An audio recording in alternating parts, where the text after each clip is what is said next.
Hi, welcome to our channel. Devanshi Parinayam episode number 49. రోజులు గడుస్తున్న కొద్దీ దేవాన్షి కూడా నెలలు నిండుతాయి. మీనాక్షి రుద్ర దగ్గరికి వచ్చి, ఏంటి రుద్ర, ఎంత బ్రతిమాలినా శ్రీమంతం వద్దు అంటున్నావు? శ్రీమంతం చేస్తే ఎంత చలవో తెలుసా? వచ్చిన వాళ్ళందరూ తల్లి బిడ్డ క్షేమంగా ఉండాలని ఆశీర్వదిస్తారు. ఇప్పుడు వాళ్ళకి అలాంటి ఆశీర్వాదాలు చాలా అవసరం. ఎక్కువ మంది వద్దులే, చాలా సింపుల్గా చేసుకుందాం, కొంతమంది మాత్రమే పిలుస్తాను. దేవాన్షి పైకి చెప్పట్లేదు, కానీ దానికి కూడా అలాంటి కోరికలు ఉండవా? నువ్వు ఒప్పుకోవట్లేదని నీ మాటకి ఎదురు చెప్పడం ఇష్టం లేక తను మౌనంగా ఉంటుంది అని మీనాక్షి అంటుంది. అమ్మ, తన పరిస్థితి నీకు తెలుసుగా. నెలలు నిండాయి, ఎప్పుడు ఎలా ఉంటుందో తెలియదు. డెలివరీకి ముందు ప్రశాంతంగా ఉంటే బాగుంటుంది కదమ్మా అని రుద్ర అంటాడు. ఇంకా చెప్పినా వినడని, సర్లే నీ ఇష్టం, నేను చెప్పాల్సింది చెప్పాను అని మీనాక్షి అక్కడి నుంచి వెళ్ళిపోతుంది. మీనాక్షి అలా వెళ్తుంటే రుద్ర మనసుకి చాలా బాధగా ఉంటుంది. రుద్ర పైకి లేచి రూమ్లోకి వెళ్తాడు. పడుకుని ఉన్న దేవాన్షి దగ్గరికి వెళ్ళి తన చేతిని తీసుకుని ప్రేమగా ముద్దు పెట్టుకుంటాడు. నిద్రలో కూడా తన బేబీకి ఏమీ కాకూడదు, నేను నీతోనే ఉన్నాను అన్నట్లు కడుపు మీద చెయ్యి వేసుకుని నిద్రపోతూ ఉంటుంది. సారీరా, ఈ 8 months నుంచి నిన్ను నీకు నచ్చినవి చెయ్యనివ్వకుండా చాలా బాధ పెట్టాను. నీ డెలివరీ అయిన వెంటనే నువ్వు కోల్పోయిన ఆనందాలన్నీ నీకు తీసుకొచ్చి ఇవ్వాలని ఉంది. ఒక అభి శివానీల పెళ్లి టైం తప్ప నేను దాన్ని వెనక్కి తీసుకురాలేను. నన్ను ఏం చేయమంటావు? నువ్వే చెప్పు. నీకు మన బేబీకి ఏమైనా అయితే నేను ప్రాణాలతో ఉండలేను.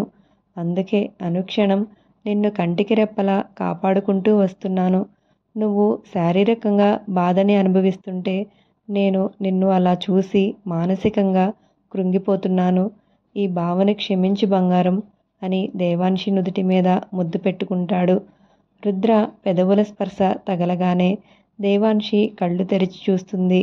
రుద్రని చూసి పైకి లేవబోతుంటే, అయ్యో సారీరా, నీ నిద్ర డిస్టర్బ్ చేశాను, నువ్వు పడుకో, ఇంక నిన్ను కదపను అని అంటాడు.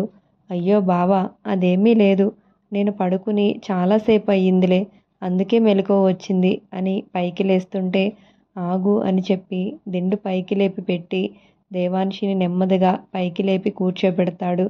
రుద్ర ముఖం చూసి, ఏంటి రుద్ర, మళ్ళీ ఏడ్చావు, ఏమైంది అని అడుగుతుంది. దేవాన్షి అలా అనగానే రుద్ర దేవాన్షి ముఖం వైపు అలాగే చూస్తూ ఉంటాడు.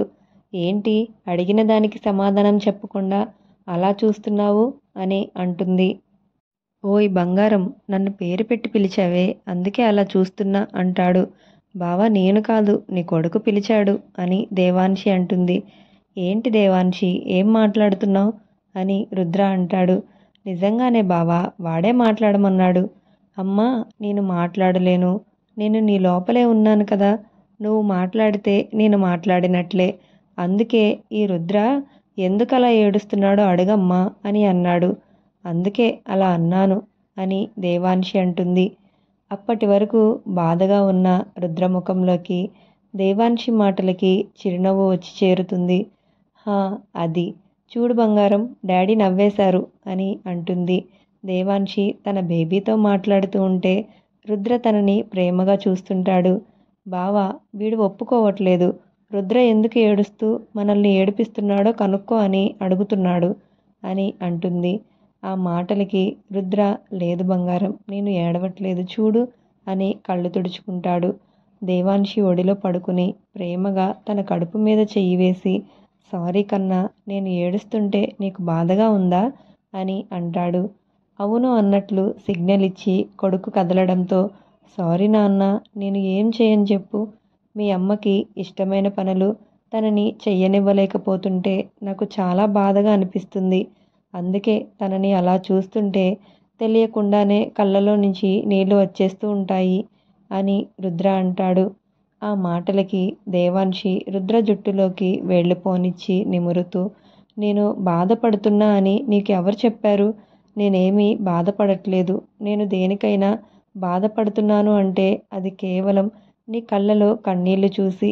అసలు నన్ను చంటి పాపలా చూసుకుంటున్నావు, అంతకంటే సంతోషం ఇంకేం కావాలి? అసలు నువ్వు నా గురించి అలా బాధపడకు బావా. అది కేవలం నా మీద నీకున్న ప్రేమను మాత్రమే తెలియచేస్తుంది. నా మీద నీకున్న పిచ్చి ప్రేమతో ప్రతి క్షణం నాకు ఏమన్నా అవుతుందేమో అని నువ్వు పడే టెన్షన్ చాలదు అన్నట్లు మళ్ళీ ఇలాంటి విషయాల గురించి ఆలోచిస్తూ నిన్ను నువ్వు బాధ పెట్టుకోకు. నాకు బేబీకి ఏమీ కాదు.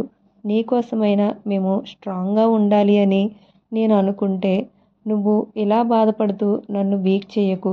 ఎందుకంటే నవ్వుతూ ఉండే నీ అందమైన ముఖం చూస్తుంటే ఎంతటి కష్టాన్ని అయినా నేను సులువుగా ఎదుర్కోగలను అని అంటుంది.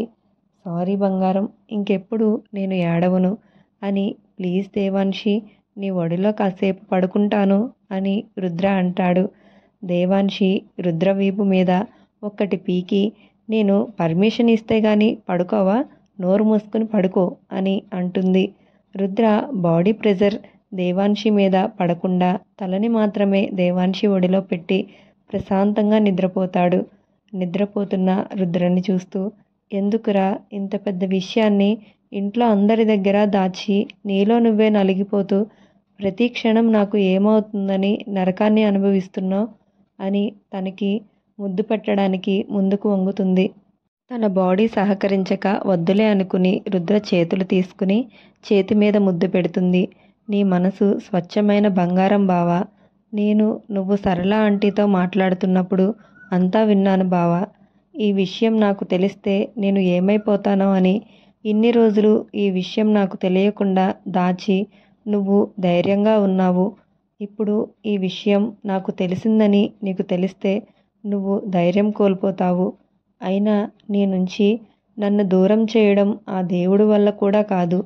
ఆయన పైన కూర్చుని నన్ను నీ నుంచి దూరం చేయాలని మొండిగా ఉంటే నేను అంతకంటే తక్కువేం కాదు, జగమొండిని నేను. అయినా అలా ఎలా దూరం చేస్తావు? సతీదేవి నీకు దూరమైన రోజు నువ్వు ఎంత చిత్రవదని అనుభవించావు. అలాంటి నరకాన్ని నీ బిడ్డకు ఇస్తావా తండ్రి? మా కుటుంబ కులదైవం నువ్వు. నేను ధైర్యంగా ఉంటాను. బావ నాకు ఏమీ కాదు అని గట్టిగా నమ్ముతున్నాడు. ఆ నమ్మకాన్ని నేను నిజం చేస్తాను అని మనసులో అనుకుంటుంది. ఈ బాధని గుండెల్లో మోసి మోసి అలసిపోయి తన ఒడిలో ప్రశాంతంగా పడుకున్న రుద్రని చూసి పసిపిల్లోడు ఆటలాడి అలసిపోయి తల్లి ఒడిలో నిద్రపోతున్నట్లు అనిపిస్తుంది. ఎక్కువసేపు ఒడిలో ఉంటే మళ్ళీ తనకి బ్యాక్ పెయిన్ లాంటివి ఏమైనా వస్తాయేమో అని అనుకుని రుద్రని నెమ్మదిగా ఒడిలో నుంచి తలని తీసి దిండు మీద పెట్టి పైకి లెగుస్తున్న దేవాన్షి చేతిని పట్టుకుని, ప్లీజ్ దేవమ్మ, నన్ను వదిలిపెట్టి ఎక్కడికి వెళ్ళకు. నువ్వు లేకుండా నేను బ్రతకలేను అని కలవరిస్తూ ఉంటాడు. ఆ మాటలకి ఒక్కసారిగా దేవాన్షి కళ్ళలో నీళ్లు తిరుగుతాయి. వెళ్ళను బావా, నేను ఎక్కడికి వెళ్ళను. నీతోనే ఉంటాను. నిన్ను నా నుంచి దూరం చేసే శక్తి ఎవరికీ లేదు. నువ్వు అస్సలు భయపడకు అని తన చెంపలపైన చేతులు వేసి ప్రేమగా నిమురుతూ ఉంటుంది. దేవాన్షి కూడా రుద్ర పక్కన పడుకుని రుద్రని గట్టిగా హక్ చేసుకుంటుంది. కాసేపటికి దేవాన్షి లేచి వాష్రూమ్కి వెళ్తుంది. రుద్రకి కూడా మెలకువ వస్తుంది. ఇదేంటి ఇలా నిద్ర పట్టేసింది అని అనుకుంటూ పైకి లేచి దేవాన్షి బయట ఉందేమో అని అనుకుంటాడు. అంతలో బాత్రూంలో నుంచి సౌండ్స్ వినిపించటంతో బాత్రూంలో ఉందా అని అనుకుని దగ్గరికి వెళ్ళి దేవాన్షి అని పిలుస్తాడు. వస్తున్నాను బావా అని అంటుంది. కంగారేమీ లేదు, నిదానంగా రా అని అంటాడు. అంతలో దేవాన్షి డోర్ ఓపెన్ చేస్తుంది. ఎందుకు అప్పుడే లేచావు? కాసేపు పడుకోవచ్చుగా అని అంటుంది. ఇప్పటికే చాలాసేపు పడుకున్నాను అని రుద్ర అంటాడు. ఎక్కడికి వెళ్తున్నావు అని రుద్ర అంటాడు. బయటికి వెళ్తున్నా, కాసేపు బయట కూర్చుంటాను అని దేవాన్షి అంటుంది. సరే అయితే అని దేవాన్షిని ఎత్తుకుని బయటికి తీసుకొచ్చి సోఫాలో కూర్చోబెడతాడు. శివాని దేవాన్షి దగ్గరికి వచ్చి, వదిన, ఏమైనా తింటావా? తీసుకురానా అని అంటుంది. శివాని తింటావా అని అడిగితే ఛాన్స్ దొరికింది కదా అని వద్దని తప్పించుకుంటుంది. ఫ్రూట్స్ ఉన్నాయిగా, తీసుకురా, తింటుంది అని అంటాడు. సరే అని వెంటనే కిచెన్లోకి వెళ్ళి ఫ్రూట్స్ కట్ చేసి తీసుకువస్తుంది. ప్లేట్ దేవాన్షికి ఇస్తుంటే వంటగదిలో ఏం చేస్తున్నావు శివాని అని రుద్ర అడుగుతాడు. కాఫీ పెడుతున్నాను అన్నయ్య అని అంటుంది. నిన్ను వంటగదిలోకి వెళ్ళొద్దని ఎన్నిసార్లు చెప్పాలి? చెప్పిన మాట వినవా అని అరుస్తాడు. ఇప్పటి నుంచి అయినా నేర్చుకుంటే అలవాటు అవుతుందిగా.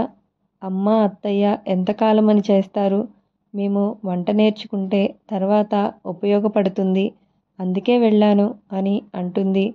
అవసరం లేదు, వంట చేయడానికి చెఫ్ని పెట్టిస్తాము. మీరు చెయ్యాల్సిన అవసరం ఏమీ లేదు. అయినా నువ్వు వంటగదిలో తిరుగుతుంటే వాడేం చేస్తున్నాడు పైన అని అరుస్తూ ఉంటాడు. అన్నయ్య ప్లీజ్, బావకు తెలియదు. తెలిస్తే గంట క్లాస్ పీకుతాడు. ఇంకెప్పుడు వెళ్ళను అని శివాని అంటుంది. ఇదే లాస్ట్ వార్నింగ్, ఇంకోసారి కనిపిస్తే ఊరుకోను అని అంటాడు. అమ్మయ్య, బ్రతికిపోయాను. లేదంటే ఇటు అన్నయ్య చేతిలో అటు బావ చేతిలో అయిపోయేదాన్ని అని అనుకుంటూ వెళ్ళి సోఫాలో కూర్చుంటుంది. అభి ఫ్రెష్ అయ్యి కిందికి వస్తాడు. ఏంట్రా, ఆఫీస్ నుంచి త్వరగా వచ్చినట్లున్నావు అని రుద్ర అంటాడు. వర్క్ అయిపోయింది బావా, అందుకే ఇంట్లో అందరితో కాసేపు టైం స్పెండ్ చేయొచ్చని వచ్చేసాను అని అభి అంటాడు. అభి వచ్చి దేవాన్షి పక్కన కూర్చుని హాయ్ రుద్ర 2.0 ఏం చేస్తున్నావు అని అంటాడు. అదేంట్రా రుద్ర 2.0 అని పిలుస్తున్నావు అని రుద్ర అంటాడు. ఏం చెప్పను బావా, వీడు మొన్నటి వరకు అల్లుడు అంటే రెస్పాండ్ అయ్యేవాడు. ఎందుకో తెలియదు నా మీద అలిగాడు. నేను మాట్లాడిన రెస్పాండ్ అవ్వట్లేదు అని అంటాడు. వాడు నీ మీద అలిగాడేమో, అందుకే నీతో మాట్లాడాలని అనుకోవట్లేదు అని రుద్ర అంటాడు. అందుకు శివాని అవును అన్నయ్య, నిజంగానే వాడు బావ మీద అలిగాడు అని అంటుంది. వీడు ఏదో నోటిదోల మాట అని ఉంటాడు. అందుకే వాడికి బాగా కాలినట్లుంది, మాట్లాడటం మానేశాడు అని రుద్ర అంటాడు.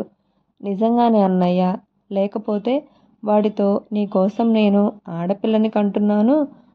నువ్వు కూడా మీ నాన్నలాగా స్ట్రిక్ట్ రూల్స్ అని చిన్నప్పటి నుంచి నీ పెళ్ళాన్ని ఏడిపించావనుకో, నా కూతురిని నీకు ఇచ్చి పెళ్లి చేయను అని అన్నాడు.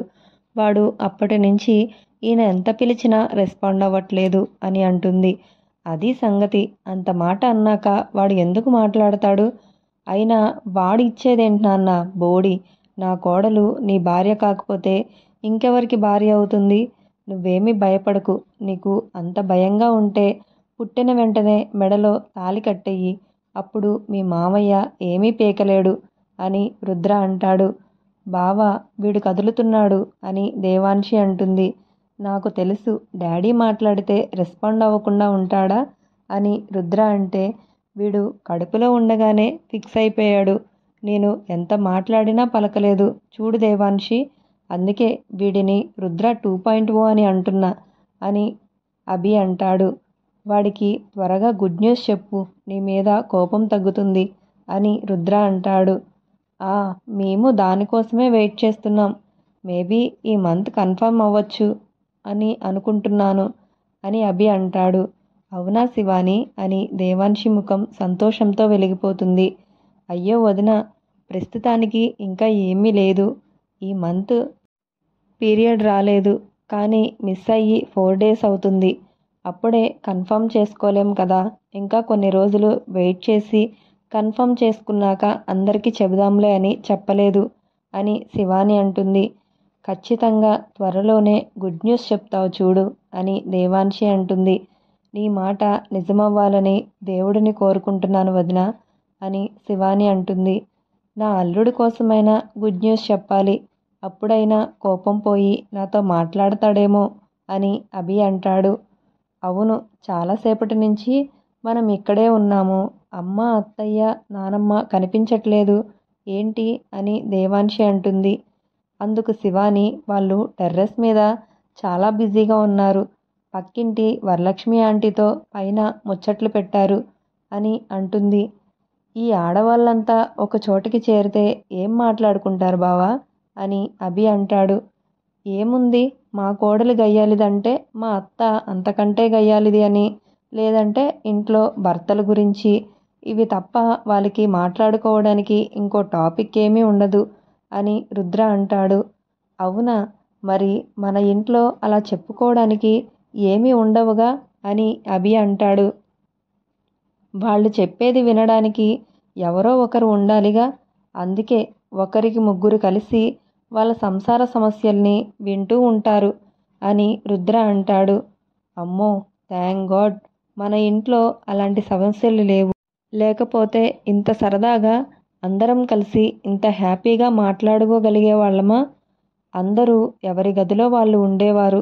ఆఫీస్కి వెళ్ళిన మగవాళ్ళు ఇంటికి రావాలంటే నరకంలా భావించి అందరూ పడుకున్నాక ఇంటికి వచ్చేవాళ్ళు అని అంటాడు. ఆ విషయంలో మనం చాలా అదృష్టవంతులం అభి అని రుద్ర అంటాడు. ఇలాంటి మరిన్ని ఇంట్రెస్టింగ్ ఎపిసోడ్స్ కోసం మీరు నా ఛానల్ని సబ్స్క్రైబ్ చేయండి, లైక్ చేయండి, షేర్ చేయండి. స్టోరీ కనుక మీకు నచ్చితే కామెంట్ చేయండి. Thank you.